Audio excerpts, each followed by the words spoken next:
How to lift weights correctly is a raging topic of discussion, debate, and firmly held opinions.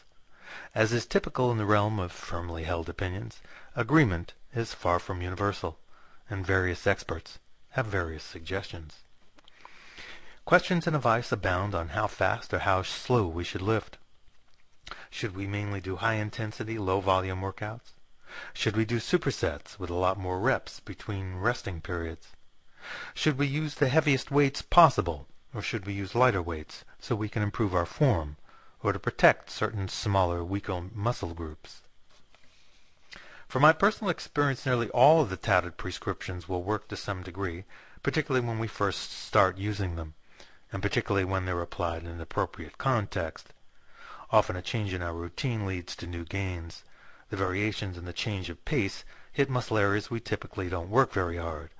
If we get stalled on a plateau using one lifting style, sometimes we can break new ground by switching to a different technique. Some different rules apply in our teens than in our 40s. For example, after reaching a strength plateau with high-intensity biceps training, I achieved a large size gain by switching to supersets even though I was using significantly less weight and a lot more reps between rests for a couple of months. Then I went back to a high-intensity low-rep workout and found I had made progress in the amount of weight I could curl for 6 to 8 reps. So experiment and monitor your results. See what kinds of progress different approaches yield for your particular body and how your muscles develop once the pump from your workout is gone. Are you feeling overly sore a couple of days later? Are you gaining strength? Or possibly overtraining?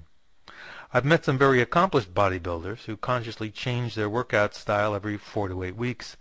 They claim that once they get used to a routine, their body adapts to it, and they stop making any progress with it. They may only juggle 2 or 4 routines they know well, but they switch them up once they feel a familiar comfort setting in. Those who train most effectively have spent time exploring and learning about their own bodies to find out what works for them, and have kept an open mind to trying something new to see what kinds of results they can get with it.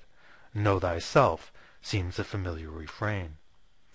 Grab a free ebook written by Vince Del Monte on common training and exercising mistakes and how to avoid them.